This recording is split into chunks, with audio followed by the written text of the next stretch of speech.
Oke. Assalamualaikum warahmatullahi wabarakatuh. Perkenalkan, nama saya Fitrah Nurjihan dengan NIM 20152189, mata kuliah Psikologi Perkembangan, dengan dosen pengampu Ibu Eni Nuraini MSI, dari jurusan Bimbingan Konseling Islam Fakultas Dakwah UIN SMH Banten. Di sini saya akan menjawab pertanyaan yang sudah Ibu dosen berikan kepada saya. Yang pertama, ada ciri-ciri dewasa, di antara lain itu masa pengaturan. Di fase ini adalah masa ketika seseorang mulai dapat menentukan jati diri akan karakternya, mengenai tanggung jawab. Kedua, usia reproduksi. Ketiga, masa bermasalah. Keempat, ketegangan emosional. Kelima, keterasingan sosial. 6, masa komitmen. 7, masa ketergantungan. 8, masa perubahan nilai. Cara berpikir dan emosi telah matang, otot-otot dan otak telah mencapai kekuatan maksimal. Organ reproduksi juga pada masa dewasa telah berkembang dengan sempurna. Adapun tugas perkembangan masa dewasa awal adalah memilih pasangan hidup, mencapai peran sosial, bertanggung jawab, mencapai kemandirian emosional, belajar membangun kehidupan rumah tangga dengan pasangan hidup, mengasuh anak, dan menjadi warga negara yang baik. Oleh karena itu, di masa dewasa ini, orang dewasa seharusnya telah menentukan pilihan jauh-jauh hari sebelum mereka bekerja, agar menjadi mempersiapkan diri dan melatih dirinya sesuai persyaratan yang diperlukan dalam pekerjaan yang telah dianggap cocok dengan bakat dan minatnya.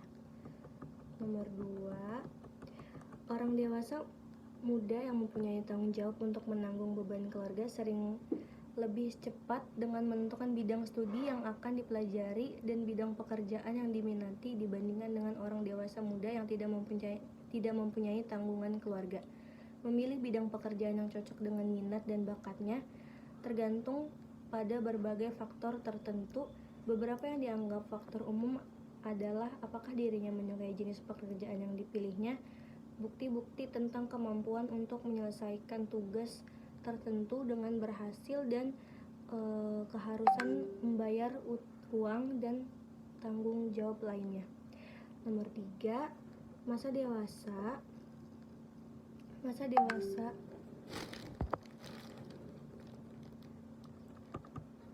Masa dewasa akhir disebut juga masa penutupan dalam rentang usia pada seseorang, di mana masa ini bisa dikatakan masa yang beranjak jauh dari kehidupan atau masa sebelumnya. Dalam pandangan psikologi, masa tua atau lansia memiliki umur sekitar 60 sampai meninggal, di mana pada usia ini terjadi penurunan kekuatan fisik dan penurunan daya ingat seseorang. Masa dewasa ini merupakan proses perubahan menjadi tua, atau dalam istilah dewasa lain disebut senescence. Proses perubahan ini dialami dengan berubahnya fisik dan juga psikis pada seseorang. Dalam masa dewasa akhir ini, keagamaan seseorang cenderung meningkat karena pada masa ini merupakan masa perenungan, persiapan, dan perencanaan untuk menghadapi kematian. Hal demikian merupakan suatu hal yang normal dalam kehidupan manusia. Dan soal yang terakhir, yaitu nomor 4, menjelaskan tentang perkembangan adalah pola perubahan yang dimulai sejak masa perubahan dan terus berlangsung selama masa hidup manusia. Sebagian besar perkembangan mencakup pertumbuhan, meskipun juga mencakup kemunduran yang disebabkan oleh proses penuaan dan kematian. Perkembangan melibatkan 3 proses penting, yakni proses biologis, proses kognitif, dan proses sosioemosi. Selama perkembangan terdapat hubungan yang kuat di antaranya proses ini. Pada umumnya, masa hidup dibagi dalam 2 periode perkembangan. Berikut ini adalah periode-periodenya.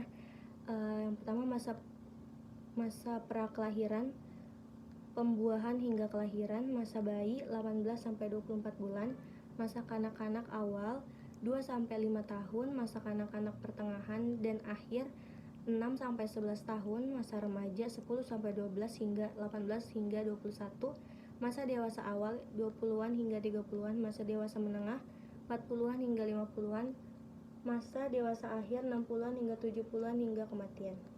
Terima kasih, mungkin hanya ini yang bisa saya sampaikan, kurang lebihnya mohon maaf. Assalamualaikum warahmatullahi wabarakatuh.